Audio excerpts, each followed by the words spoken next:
নমস্কার। কথার আজকের আরেক এক জমজমাট পর্বের রিভিউ নিয়ে আমি পৌঁছে গেছি তোমাদের সামনে। বাংলা সিরিয়াল সমাচারে তোমাদেরকে অনেক অনেক স্বাগত জানিয়ে আজকের পর্বের রিভিউ শুরু করছি। তো শুরুতেই সবাই ব্রেকফাস্ট করতে বসে পড়েছে। এবার তো সবার পাতে মিষ্টি দেওয়া হয়েছে, দেওয়া হয়নি শুধু কর্তা দাদুর পাতে। তাই বলছে সবাইকে মিষ্টি দেওয়া হলো, কিন্তু আমাকে দেওয়া হলো না কেন?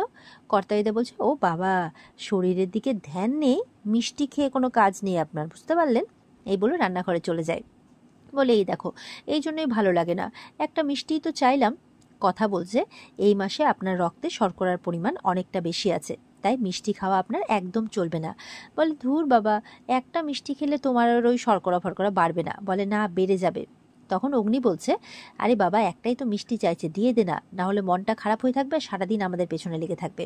এবার কর্তা দাদু কিছু বলতে যাবে কি, চিকি বলছে যে যে দাদানের মিষ্টিটা আমাকে দাও, দাদান তো মিষ্টি খেলো না, তাহলে আমাকে সেই মিষ্টিটা দাও, আমার তো আর সুগার নেই।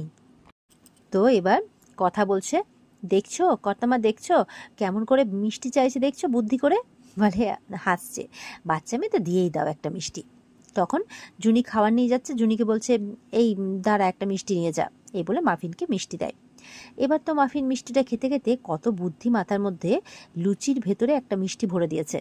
আর দাদানকে বলছে যে আমার না আর লুচি খেতে ভালো লাগছে না, তুমি খাবে?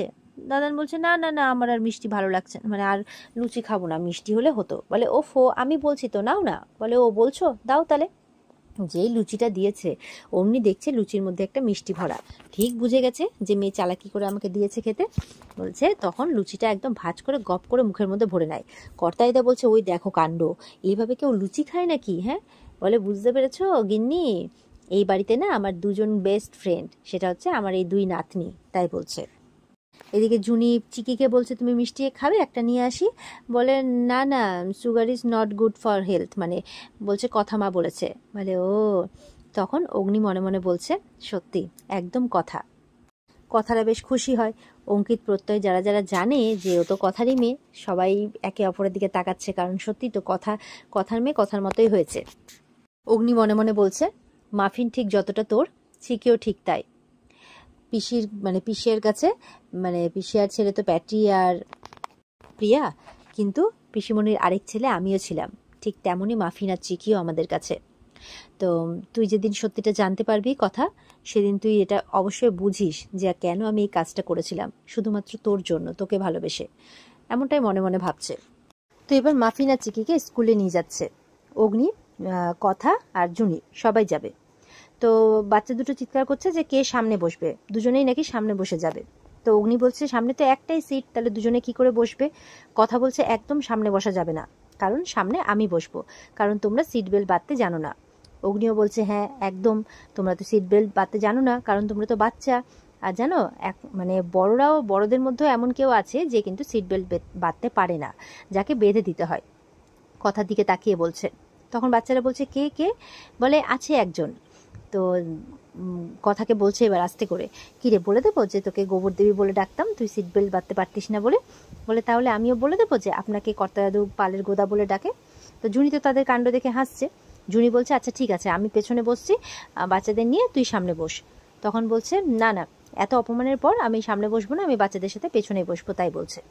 তখন অগ্নি বলছে, এরকম করলে হয় নাকি, সামনে তো কাউকে বসতে হবে। তাহলে আমি একটা সলিউশন বলে দিচ্ছি, যে অর্ধেক রাস্তা মাফিন বসবে সামনে আর অর্ধেক রাস্তা চিকি বসবে সামনে। এবার খুশি তো? এই কথাতে কিন্তু বাচ্চারা খুব খুশি হয়ে যায়। এরপরে দেখা যাচ্ছে বাচ্চারা স্কুলে গেছে। তো এবার বাচ্চারা স্কুলে পৌঁছে গেছে। তো পৌঁছে গিয়ে দেখা যাচ্ছে যে তারা সিরিয়াল মতো করে লাইন করে হাঁটছে আর কি, ক্লাসে যাচ্ছে। ঠিক সেই সময় রেহান বলে একজন, স্কুলেরই আরেকটা বাচ্চা, তো তার দিকে কিন্তু এই মাফিন খুব তাকিয়ে আছে, বলছে হাই। ও বলছে হাই, ও একটা শর্ট নামে ডাকে আর কি। তো এই জিনিসটা দেখে কিন্তু চিকি পছন্দ করছে না, বলছে, কি ব্যাপারে তুই ওর দিকে তাকিয়ে আছিস কেন, ওরকম করে বলতো? তো বলছে, ও আমার ফ্রেন্ড হয়, তাই তাকিয়ে আছে। বলছে, ও তোকে ওইরকম নামে ডাকলো কেন? তো বলছে, আমার নাম এটা তো, তাই জন্য। তো বলছে, আমার নাম তো রূপকথা, তাহলে আমি চাই আমাকে সবাই আমার নামেই ডাকুক। চিকি বলছে, ওফ সারাক্ষণ, বলছে, কথা মা বলেছে না একদম স্কুলে এসে শুধুমাত্র পড়াশোনা করতে আর খেলাধুলো করতে? বলছে ও সারাক্ষণ শুধু কথা মায়ের মতো বকবক করিস না তো। বলে না, কথা মা যেটা বলেছে সেটা শুনতে হবে, পরিষ্কার কথা, তাই বলছে। তারপর দেখা যাচ্ছে রেহান বলে বাচ্চা ছেলেটা হাঁটছে, আর মানে স্কুলেরই, ও আরেক ক্লাসে যাচ্ছে, আর এদিকে এই কিন্তু তাকিয়ে আছে ওর দিকে, এরকম একটা ব্যাপার। আর ওদিক থেকে চিকি খুব ফলো করছে। ঠিক সেই সময় ওদের কথাবার্তা বলতে বলতে সেখানে কিন্তু মানে চিত্রা আসে। মানে চিত্রা যে অন্যরকম লুকটা নিয়েছে, এই স্কুলেও গ্র্যানি হয়ে আছে, মানে একটা পোস্টে হয়তো ঢুকেছে, সেখানে বাচ্চারা তাকে গ্র্যানি বলে। তো বলছে আচ্ছা আচ্ছা অনেক হয়েছে, তোমাদের জন্য না একটা সারপ্রাইজ আছে, এই দেখো চকলেট। সেই চকলেটটা এবার নিতে যাচ্ছে মাফিন। চিকি বারণ করছে, খবরদার নিবি না, কথা মা বারণ করেছে না, কথা মা জুনিমা যে বাইরের কারো কাছ থেকে কোনো কিছু না নিতে। বলছে কিন্তু ও তো গ্র্যানি হয়, আমরা তো রোজ দেখি। বলে না, তবুও আমরা কিন্তু চিনি না, কিছুতেই নিতে দেবে না। চিত্রা বলছে উফ হয়েছে, একদম কথার মতোই দেখছি। তো বলছে না না, আমি তো তোমাদের গ্র্যানি হই, আমাকে তো তোমরা দেখতে পাও, তাই না? তো নাও, পরে খেয়ে নেবে। তাই বলছে কথা মাকে লুকিয়েই খেয়ে নেবে। মাফিন বলছে খাবো আমি, পরে কথা মাকে বলে দেবো, আর কথা মা বকুনি দিলে মানে পপ বাঁচাবে, তাই বলছে। বলে বাচ্চা দুটো চলে যাওয়ার পর চিত্রা আর কি বলছে যে যাক, এদের সাথে বন্ধুত্ব করার প্রথম ধাপটা আমি ক্রস করে ফেলেছি, মানে কথার সাথে এবার বদলা নেবে আর কি বাচ্চাগুলোর মাধ্যম দিয়ে। এদিকে দেখা যাচ্ছে পিসিয়া, কথাকে, জুনিকে, এরা সবাই আছে। বলছে শোনো না, আমি না চা বানিয়েছি, বৃষ্টি পড়ছে বাইরে, তো চলো সবাই মিলে চা খাবো। আর ডালের বড়া কটা বাঁচিয়ে রেখেছি, জানো তো, তরকারিতে দেবো বলে ভেবেছিলাম, কিন্তু কটা বাঁচিয়ে রেখেছি, চা দিয়ে খাবো, চলো তাড়াতাড়ি করে। তো তখন ঋতু এসছে, বলছে হ্যাঁ বাহ, একদিন না মশলা টিয়াও খাবো। হ্যাঁ, কথা বলছে হ্যাঁ, তোমার তো দিনের পর দিন বায়না বেরিয়ে যাচ্ছে, তাই না? বলে তুইও কি এখন মানে মাফিন আর চিকির মতো আমাকে বকা দিবি নাকি? ঈশা বলছে আচ্ছা আচ্ছা ঠিক আছে, অনেক হয়েছে, চলো আমরা তাড়াতাড়ি খেয়ে নিই, নাহলে ঠান্ডা হয়ে যাবে তো। আর ঠাম্মি বলছে হ্যাঁ, ওই কর্তামশাইকে মানে মাসকাবারির হিসেবে লিস্ট ধরিয়ে এসছি, করুক যোগ বিয়োগ গুণ ভাগ। আর জুনি বলছে পারো তুমি, মানে কর্তা দিদাকে বলছে আর কি। এবার সবাই মিলে যাই চা খেতে। তার আগে কথার খুব চিন্তা হচ্ছে, এই মাফিনটা কিন্তু যে যা দিচ্ছে খেয়ে নিচ্ছে। তো ঠাম্মি বলছে হ্যাঁ, এখন তো স্কুলে যাচ্ছে, না জানি ওখানে কেউ কিছু দিলে যদি খেয়ে নেয় কোনো অচেনা মানুষ। কথা কিন্তু এই ব্যাপারটা নিয়ে খুব ভাবছে। তো এরপরে ওরা স্কুল থেকে ফেরার পরেই কিন্তু কথা নাকি ওদেরকে বকা দিয়েছে, যেহেতু ওরা অন্য মানুষের কাছ থেকে নিয়ে চকলেট খেয়েছে। তো এবার সেটা তারা তাদের বাবাকে নালিশ করতে গেছে। এবার বলছে যে তাই নাকি, তোমাদের মা তোমাদেরকে বকেছে? বলে হ্যাঁ, তো দেখো না, আমরা তো গ্র্যানির কাছ থেকেই চকলেট নিয়েছিলাম, তাই বলছে। আর সেই সময় কথা চলে আসে, জুনিও আসে, বলছে দেখছিস তো, ঠিক বাবাকে এসে নালিশ করছে। তো বলছে যে এখানে এসে নালিশ করা হচ্ছে। তো বলছে যে মানে ইয়ে বলছে আর কি চিকি, যে কথা মা ওকে বকতে হবে না, ওকে বোঝাতে হবে। তখন জুনি মনে মনে বলছে এই যে একেবারে কথার মতো, কথাও তো দেখে অবাক হচ্ছে।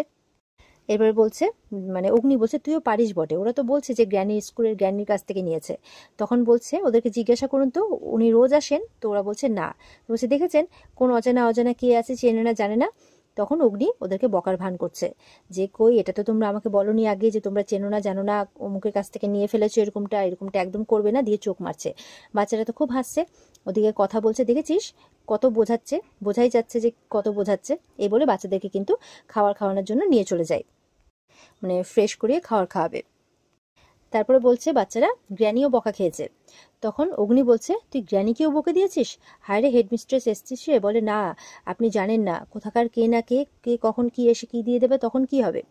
তো এবার বাচ্চারা বলছে যে কথার কাছে তারা মানে ফ্রেশ হবে না আর কি, চেঞ্জ করবে না, তারা অগ্নির কাছে চেঞ্জ করবে। তো অগ্নি বলছে ঠিক আছে, আমি তাহলে চেঞ্জ করে নিচে নিয়ে আসছি। আর কথারা তখন চলে যায়। কথাটা চলে যাওয়ার পর অগ্নি বলছে তাহলে আজকে মাদের লুকিয়ে পিৎজা পার্টি হবে নাকি? ব্যাস, বাচ্চারা তো খুব আনন্দ পেয়ে যায়। তখন বলছে আচ্ছা ঠিক আছে, আজকে সবাই মিলে আমরা পিৎজা পার্টি করব, কিন্তু তার আগে কিন্তু একটা প্রমিস আমাকে করতে হবে, যে কোনো অজানা মানুষের কাছ থেকে কিন্তু কোনো কিছু নেওয়া চলবে না, প্রমিস। তখন বাচ্চারা কিন্তু প্রমিস করে। তো এরপরে দেখা যাচ্ছে কায়দা কানুনে সবাই বসে, শুধুমাত্র সেখানে জুনিয়ার কথা নেই, সবাই বসে এবার পিৎজা পার্টি করছে। বাচ্চাদের তো সেই মজা। চিকি বলছে যে না, এইসব আনহেলদি খাবার খেতে নেই। তো অগ্নি তো বুঝতে পারছে, একদম কথার মতোই কথা বলছে। তখন প্রিয়ারা বলছে কিচ্ছু হবে না, তোমরা এইটুকু করেই খাবে, তাতে কোনো কিচ্ছু হবে না। এবার সেখানে জুনি আসে। জুনি এসে চিকির কথা শুনে মনে মনে বলছে যে অগ্নিদা তুমি এখন কি ভাবছো মনে মনে, এটা আমি খুব ভালো করেই জানি, কথার মেয়ে একদম কথার মতোই হয়েছে। অগ্নি বলছে পিৎজা খেলে কিচ্ছু হবে না। পিজাও খেতে হয়, মায়ের কাছে বকুনিও খেতে হয়, দুটোই কিন্তু ইকুয়ালি ইম্পর্টেন্ট, তাই বলছে। তো এই বলে বাচ্চাদেরকে পিজা খাইয়ে দিচ্ছে। আর ঠিক সেই সময় কিন্তু কথা চলে এসেছে। এসে তো পেছন থেকে সব দেখছে, দিয়ে সবাই মিলে কিন্তু এবার বলতে শুরু করেছে, না না পিজা খেতে হয় না, খেতে হয় না। অগ্নি বলছে কি ব্যাপার, এটা এরকম ভাবে বলছে কেন? অগ্নি তো বলে যাচ্ছে খেতে হয় খেতে হয়। যেই দেখেছে পেছনে কথা এসেছে, অমনি ছোটকাকে বলছে নে নে পিজা খেতে হয় তো, মানে বাচ্চাদের দেওয়ার বদলে সে এবার ছোটকাকে দিচ্ছে। কথা বলছে, ঠিক আমি জানতাম যে এখানে এসে এইসব আনহেলদি খাবারগুলো খাওয়া হচ্ছে, তাই তো। তখন বাচ্চাদেরকে বলে, এদিকে এসো এসো, তোমরা একদম খাবে না। আর পিজাটা নিয়ে কিন্তু কথা ফেলতে যাচ্ছে। তখন তো সবাই মিলে একদম দৌড়েছে কথার পেছনে, না না এটা ফেলা যাবে না, এটা ফেলা যাবে না। ওদিক থেকে মাফিনকে দেখা যাচ্ছে, ও ঠিক কোল্ড ড্রিঙ্কস আর চিপসের বাটিটা নিয়ে, সবাই তো এদিকে মানে ঝামেলা মানে কথার সাথে কথা বলতে ব্যস্ত, ও ওদিকে ঠিক চিপসের বাটিটা কোল্ড ড্রিঙ্কসটা নিয়ে চলে গেছে। চিকি কিন্তু ওখানেই দাঁড়িয়ে আছে। তো কথা তো এবার চিৎকার চেঁচামেচি করছে, সবাইকে বকা দিচ্ছে, আর সবাই তখন কথাকে বোঝাতেই ব্যস্ত। আর এখানে কিন্তু আজকের পর্ব শেষ হয়ে যায়। তো বন্ধুরা, এই ছিল আজকের পর্বের রিভিউ। কেমন লাগলো কমেন্ট করে অবশ্যই জানাবে, আর পর্বের বিস্তারিত দেখতে স্টার জলসার পর্দায় চোখ রাখবে। দেখা হচ্ছে আগামীকালকে। সবাই খুব ভালো থাকবে। টাটা।